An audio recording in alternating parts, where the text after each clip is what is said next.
जय श्री कृष्ण। ओम श्री परमात्मने नमः।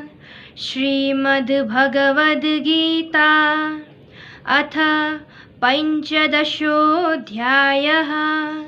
श्रीभगवानुवाच ऊर्ध्वमूलमदः शाखम् अश्वत्थं प्राहुरव्ययम् छन्दांसि यस्य पर्णानि यस्तं वेद स वेदवित्। अधश्चोर्ध्वं प्रसृतास्तस्य शाखा गुणप्रवृद्धा विषयप्रवालाः। अधश्च मूलान्यनुसन्ततानि कर्मानुबन्धीनि मनुष्यलोके। न रूपमस्येह तथोपलभ्यते नान्तो न चादिर्न च सम्प्रतिष्ठा।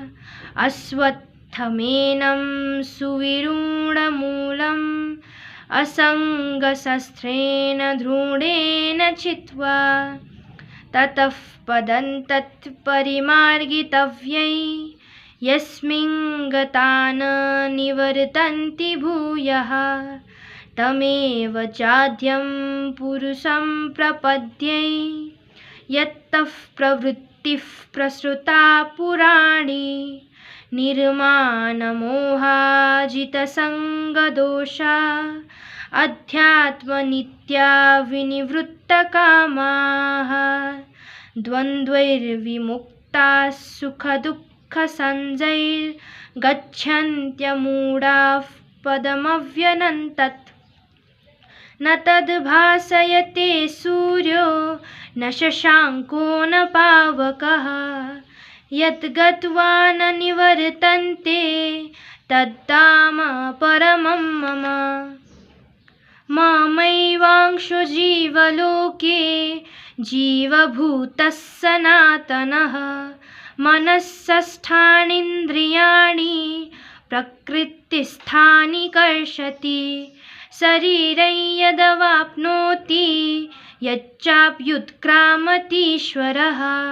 गृहीत्वानि संयाति वायुर्गन्धानि वाशयात्। श्रोत्रं चक्षुस्पर्शनं च रसनं घ्राणमेव च। अधिष्ठाय मनश्चायं विषयानुपसेवते। उत्क्रामन्तं स्थितं वापि भुञ्जानं वा गुणान्वितं। विमूढानानुपश्यन्ति पश्यन्ति ज्ञानचक्षुषः। यतन्तो योगिनश्चैनं पश्यन्त्यात्मन्यवस्थितं। यतन्तोऽप्यकृतात्मानो नैनं पश्यन्त्यचेतसः। यदादित्यगतं तेजो जगद्भासयतेऽखिलं। यच्चन्द्रमसि यच्चाग्नौ तत्तेजो विद्धि मामकम्। गामाविश्य च भूतानि धारयाम्यहमोजसा। पुष्णामि चौषधिः सर्वास् सोमो भूत्वा रसात्मकः। अहं वैश्वानरो भूत्वा प्राणिनां देहमाश्रितः। प्राणपानसमायुक्तः पचाम्यन्नचतुर्विधं। सर्वस्य चाहं हृदि सन्निविष्टो मत्तस्मृतिर्ज्ञानमपोहनं च। वेदैश्च सर्वैरहमेव वेद्यो वेदान्तकृद्वेदविदेव चाहं। द्वाविमौ पुरुषौ लोके क्षरश्चाक्षर एव च। क्षरः सर्वाणि भूतानि कूटस्थोऽक्षर उच्यते। उत्तमः पुरुषस्त्वन्यः परमात्मेत्युदाहृतः। यो लोकत्रयमाविश्य विवर्त्यव्यय ईश्वरः। यस्माक्षरमतीतोऽहम् अक्षरादपि चोत्तमः। अतोऽस्मि लोके वेदे च प्रथितः पुरुषोत्तमः।